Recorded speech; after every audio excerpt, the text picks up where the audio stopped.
하나님의 말씀은 마태복음 21장 12절에서 17절까지 말씀을 봅니다. 오늘은 교독을 하도록 하겠습니다. 제가 먼저 12절을 읽겠습니다. 예수께서 성전에 들어가사 성전 안에서 매매하는 모든 사람들을 내쫓으시며 돈 바꾸는 사람들의 상과 비둘기 파는 사람들의 의자를 불러 엎으시고 그들에게 이르시되 기록되노라 내 집을 기도하는 집이라 걸음을 받으리라 너희는 그의 소리를 듣는도다 하시니라. 맹인과 전는 자들이 성전에서 예수께 나와 오매 고쳐 주시니 그 사람들과 성관들이 예수께서 하시는 이상한 일과 또 성소에서 성산과 사리새인 어린이들을 구하여 예수께서 말하되 그들이 하는 말을 듣느냐. 예수께서 이르시되 그렇다. 어린아이와 젖먹이들의 입에서 나오는 찬미를 온전하게 하셨나이다 함을 너희가 읽어본 일이 없느냐 하시고 그들을 떠나 성 밖으로 가서 거기서 요하시니라. 아멘. 오늘은 두 가지 면에서 말씀을 보고자 합니다. 첫 번째는 예수님께서 성전 안에 가셔서 모든 이제 장사꾼들을 몰아내심으로 청결케 하셨다 하는 점이고요. 두 번째는 오늘 읽지는 않았습니다만은 이어서 나오는 말씀인데 무화과 나무에 대해서 설명을 드리고자 합니다. 먼저 성전을 정결케 하신 예수님의 모습을 한번 보도록 합니다. 예수님께서 예루살렘에 입성하셔서 가장 먼저 하신 두 가지 일이 강도의 소굴이 된 성전을 청결하게 하신 일과 열매 없는 무화과 나무를 저주하신 일인데요. 마가복음 11장 21절에 보면 저주하신 무화과 나무가 말랐나이다 라고 말하고 있습니다. 두 가지 하신 일에 공통점을 보게 되면 행위, 곧 열매가 없다는 점을 알려주고 있습니다. 신앙은 곧 생활이며 생활이 없는 신앙생활은 죽은 것이다. 이렇게 말씀을 드릴 수 있습니다. 따라서 신앙은 반드시 열매가 있어야 하는데 성경에 보게 되면 성령의 열매, 빛의 열매, 의의 열매, 입술의 열매라고 말하고 있습니다. 물론 그 밖에도 여러 가지 열매가 있습니다만은 이 열매를 성경에서는 행위라, 행함이라, 우리의 모습이라 그렇게 말씀하고 있습니다. 마태복음 3장 10절에 보면 이미 도끼가 나무 뿌리에 놓였으니 좋은 열매를 맺지 아니하는 나무마다 찍어 불에 던진다라고 말씀하고 있죠. 한마디로 좋은 열매가 맺히지 않은 나무는 불에 던진다, 지옥에 던진다 하는 말과 같습니다. 성전에서 예배, 곧 기도가 없어지고 장사하는 사람들만 가득 차 있었고 열매를 맺어야 할 무화과 나무는 열매가 없이 잎사귀만 있었던 점을 오늘 본문에서 말씀하고 있죠. 자, 그렇다면 이제 예수님께서 원하시는 것이 무엇이냐? 강도 불보다는 기도를 원하셨다. 이렇게 이제 보실 수가 있습니다. 성전 안에 들어가신 주님은 매매하는 자들을 쫓아내시고 돈 바꾸는 자들의 의자를 불러 엎으셨습니다. 그리고 13절에 내 집은 만민의 기도하는 집이라 라고 말씀하고 있습니다. 한마디로 교회 당, 성전이죠. 이 교회당에서는 기도와 찬송과 말씀이 흘러나오는 장소가 되어야 한다 라고 말씀을 하고 있는 거죠. 출애굽기 30장 8절에 보게 되면 저녁 때 등불을 켤 때에 살을 찌니 이 향은 너희가 대대로 여호와 앞에 끊지 못할지며 라고 말하는 말씀이 바로 기도를 의미하는 거다. 이렇게 이제 보시면 됩니다. 그래서 기도는 멈춰서는 안 된다. 계속해서 이어져야 한다. 그런데 이 하나님의 성전에 기도는 사라지고 이렇게 장사꾼들만 많이 있다 보니까 예수님께서는 내 집은 기도하는 집이다. 그렇게 말씀하고 있는 것을 볼 수가 있습니다. 마음의 성전도 기도하는 장소가 되어야 하는데요. 누가복음 17장 21절에 보게 되면 또 여기 있다 저기 있다고도 못하리니 하나님의 나라는 너희 안에 있다 라고 말하므로 우리가 보이는 건물의 성전, 교회당도 우리가 필요하겠지만 진정 우리 마음이 하나님의 성전이라 라고 말씀했기 때문에 우리의 마음을 깨끗하게 한다, 거룩하게 한다 이렇게 말씀을 드릴 수가 있습니다. 고린도전서 3장 16절에는 너희는 너희가 하나님의 성전인 것과 하나님의 성령이 너희 안에 계시는 것을 알지 못하느냐 라고 말하므로 우리 마음속에 이미 하나님께서 우리 안에 와 계신다. 그래서 우리 자신이 바로 하나님의 성전이다. 고린도전서 14장 15절에서는요. 그럼 어떻게 할까? 내가 영으로 기도하고 또 마음으로 기도하며 내가 영으로 찬송하고 또 마음으로 찬송하리라 라고 말하므로 우리의 마음도 늘 항상 기도가 멈추지 아니한다 하는 것을 말씀하고 있죠.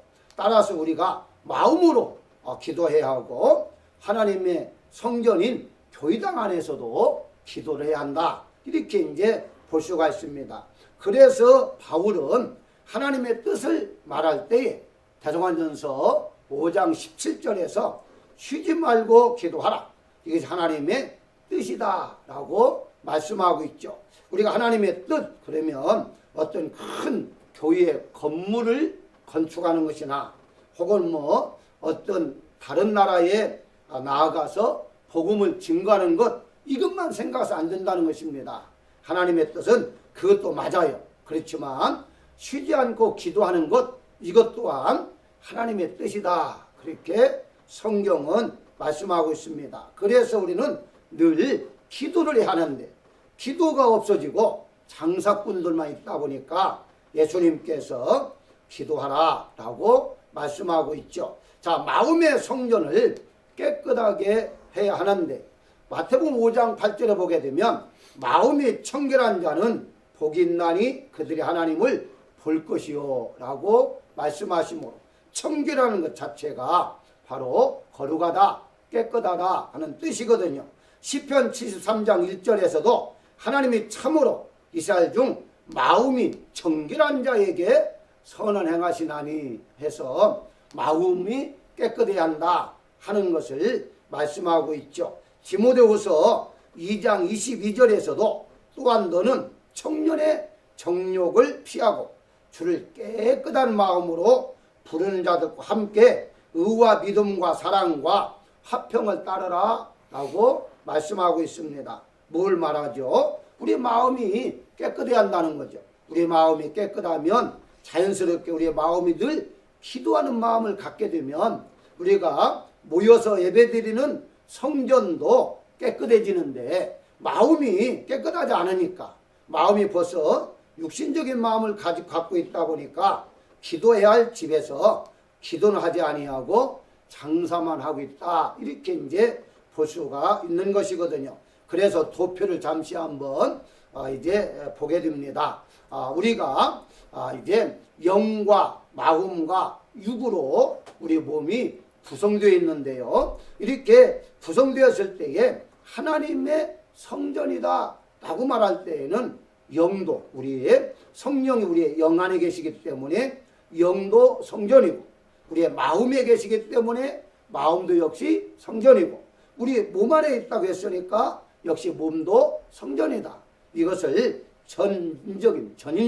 전인격적으로 하나님을 섬기는 것이다 이렇게 말하고 있는데요. 자, 그래서 데살로니가전서 5장 23절에서는 너희를 온전히 거룩하게 하시고 또 너희의 온 영과 혼과 몸이 우리 주 예수 그리스도께서 강림하실 때에 흠없게 보존되기를 원하노라 라고 말하고 있습니다. 한마디로 우리의 영, 우리의 마음, 우리의 몸이 깨끗해야 한다는 거죠. 거룩해야 한다는 거죠. 그래서 늘 주님이 재림하실 때까지 우리의 몸이 청결해야 한다, 정결해야 한다 라고 말하고 있습니다. 이걸 가리켜서 청결, 순결, 정결이라고 말하죠. 여러분들이 성경을 읽어보게 되면 영을 말할 때에는 대부분 순결이라고 그래요. 마음을 말할 때에는 아까 마태복음 봤죠. 마음이 청결한 자는, 그래서 마음은 청결로 표현하고 있고요. 우리의 몸은 정결해라. 그래서 구약에 보게 되면 몸을 깨끗게 하라 할 때에 정결한 단어를 많이 사용합니다. 이 총체적으로 말할 때에 오늘 본문의 13절에 나온 대로 성결이라 라고 말하고 있죠. 이 성결, 다시 말씀드리면 이 성결을 하기 위해서 성전 안에 가서 결례를 행하는 거죠. 이 결례라는 자체가 바로 하나님 앞에 제사를 드리게 함으로 깨끗하게 한다, 깨끗하게 하는 의식이다 라고 말하죠. 이 결례를 다른 말로 또 표현하면 예배라 이렇게 말할 수가 있습니다. 이 예배는 성령으로 인해서 너희가 예배를 드릴 때가 오나니 라고 말씀하시므로 영과 진리로, 한마디로 성령에 의해서 예배를 드리고 그 드리는 모습을 행위로 보는데, 아까 말한 대로 이 행위, 아름다운 좋은 행위, 이것을 오늘 19절에서 열매로 표현하고 있는 것을 볼 수가 있습니다. 한마디로 우리가 열매가 맺어져야 하는데, 열매가 성령으로 인해서 맺어진 열매를 성령의 열매라 그렇게 말씀을 드릴 수가 있는데요. 자, 이와 같이 예수님께서는 우리 모든 우리 몸 전체를 가리켜서 깨끗게 하심으로 열매를 맺게 하신다. 날마다 우리는 성령의 열매, 의의 열매, 입술의 열매, 계속해서 열매를 맺어가는 과정이다. 이렇게 이제 볼 수가 있습니다. 따라서 열매가 없으면 찍어 불에 던질 수밖에 없다. 이렇게 말씀을 드릴 수가 있는 것이고요. 두 번째 생각할 것은 무화과 나무입니다. 이 무화과 나무에 보게 되면 예수님께서 열매 없는 무화과 나무를 저주하셨다라고 말하는데요. 오늘 본문에는 저주라는 단어가 없어요. 그렇지만은 마가복음에서 나옵니다. 좀 후에 설명을 드릴 겁니다만은 이 무화과 나무에 대한 이제 해석이 한 세 가지, 물론 더 많이 있을 수 있습니다. 오늘은 세 가지만 소개하겠는데요. 첫 번째가 왜 저주하셨느냐 하는 겁니다. 그게 바로 열매가 없어서 저주하셨다라고 해석할 수가 있습니다. 오늘 본문에 이 18절에 보게 되면 아침에 성으로 들어오실 때에 시장하신지라 예수님께서 배가 고프셨다라고 말씀을 해요. 그리고 열매를 찾았는데 19절에 잎사귀밖에 아무것도 찾지 못하고 라는 말씀은 열매를 찾으셨으나 잎사귀밖에 없었다라고 해석할 수가 있습니다. 두 번째는 이스라엘을 저주하신 것이다. 이스라엘 전체 민족에 대해서 심판받는 것에 대한 저주하신 것이다. 그건 무엇을 의미하느냐? 이 지금 현재의 올리브 이스라엘 나라의 그 상징적인 나무들이 세 가지가 있어요. 첫 번째가 포도나무, 두 번째가 감람나무, 올리브나무라고 그래요. 세 번째가 무화과 나무인데, 이거 조금 더 구체적으로 또 설명한다면 포도나무를 말할 때에는 영적인 특권을 의미하고요. 감람나무를 말할 때는 종교적 특권을 말하고, 무화과나무를 말할 때는 민족적 특권을 말합니다. 그래서 유대인들이 가장 이제 자긍심을 가지고 사는 것은 무엇이냐? 우리 민족만 하나님이 선택했다는 것입니다. 다른 민족은 선택하지 아니하고 오직 선민은 이스라엘이다. 이걸 가지고 이렇게 그들은 자긍심을 가지고 사는 걸 볼 수가 있어요. 다른 거는 소개할 수 없고 이제 소개하지 않겠고요. 무화과 나무만 소개한다면 에레미야 24장 5절에 보게 되면 내가 이곳에서 옮겨 갈대아인의 땅에 이르게 한 유다 포로를 이 좋은 무화과 같이 잘 돌볼 것이다 라고 말하고 있죠. 그래서 각 나라마다 이제 국화, 한마디로 그 나라를 표정하는, 상징하는 꽃이 있죠. 우리 한국은 어떻습니까? 무궁화가 우리 한국의 대표적인 이제 상징적인 꽃이라면 이스라엘은 이 세 가지가 상징적이었다. 그 중에 오늘 무화과 나무를 말씀하고 있죠. 그래서 결국은 예수님이 무화과 나무를 저주하신 것은 이스라엘 백성들을 저주한 것이다. 물론 그것도 다 근거가 있습니다. 그래서 예수님께서 배가 고프셔서 무화과 열매를 잡수시려고 했는데 열매가 없어서 저주를 했다. 이렇게 이것만 해석을 한다면 두 가지를 우리가 풀어나가야 합니다. 첫 번째가 예수님은 자신의 식욕을 인해서 감정을 억제하지 못하시고 저주하신 것이다. 이렇게 오해할 수가 있습니다.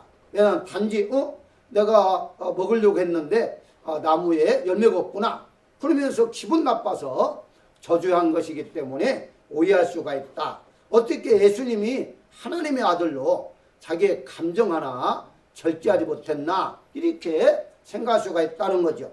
두 번째는 마가복음 11장 13절에 보게 되면 이는 무화과의 때가 아님이라 분명히 말하고 있어요.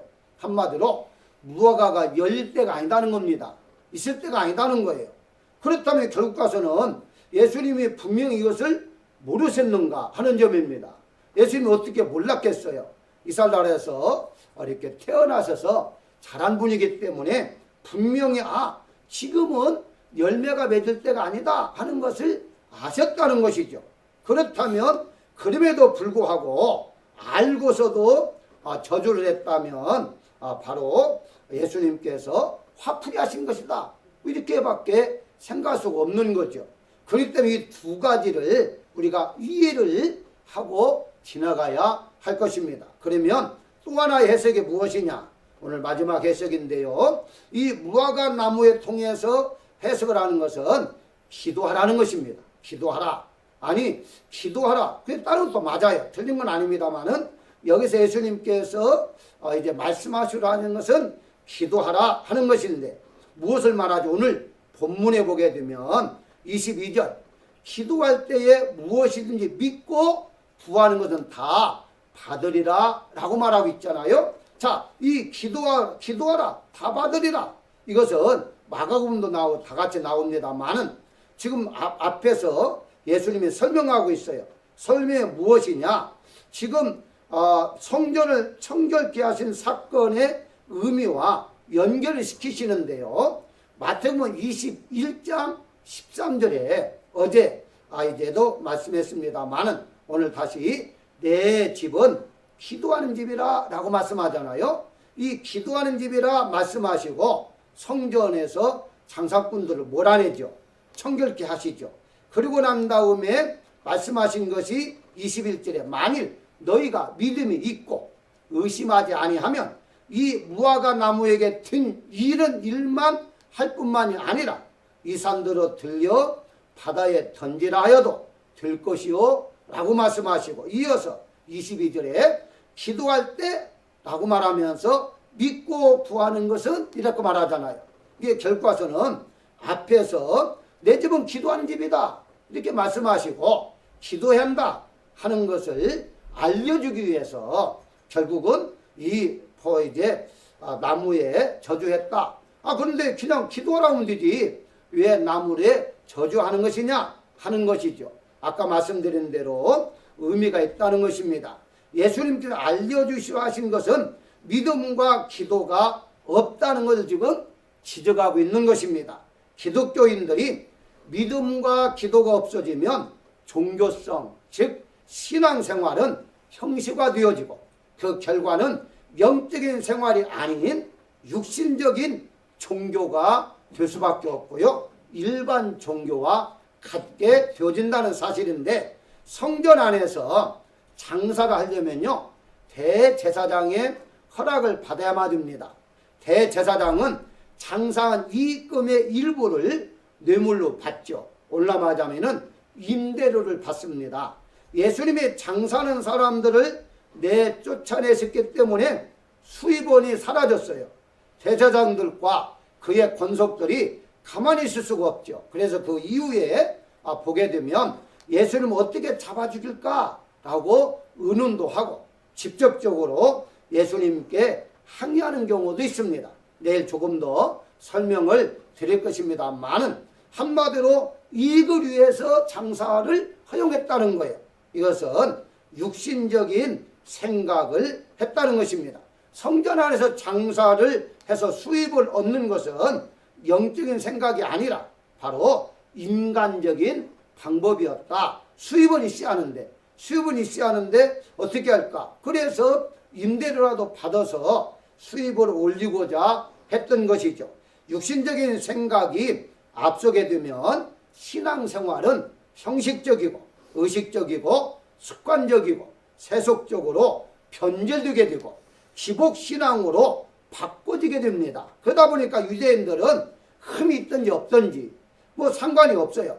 정성을 들여 하나님 앞에 짐승을 드리는 것이 아니라 그냥 돈 가지고 와서 돈을 주고 어떤 재물이든지 사서 그냥 하나님 앞에 바치면 복을 받을 수 있다 하는 그런 신앙으로 변질되어 있던 것을 우리가 볼 수가 있습니다.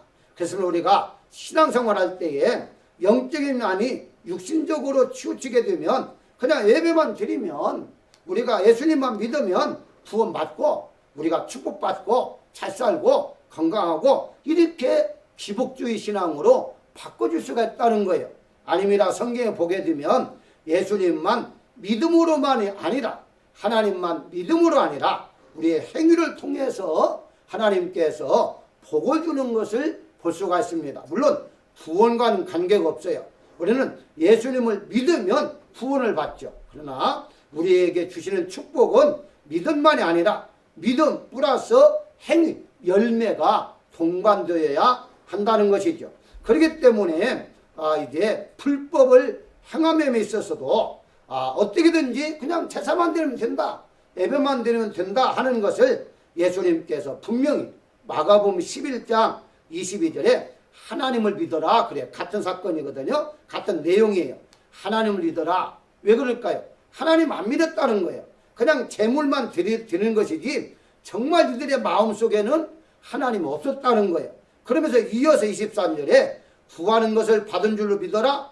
그래야면 너에게 그대로 드리라. 그래서 믿음을 말씀하셨고 기도를 말씀하고 있는 거죠. 한마디로 믿음과 기도 생활을 중심으로 하나님을 섬기게 한다 하는 것을 깨닫게 했던 사건이다. 이렇게 보시면 되겠습니다. 결론적으로 말씀을 드리면 사람들은 겉모습이 화려하면 모든 것이 잘 되고 있다고 생각할 수가 있거든요. 내가 건강하고 잘 살고 무슨 일 잘 되면 내가 하나님 잘 믿고 있구나 이렇게 착각할 수가 있어요. 물론 틀린 말은 아니에요.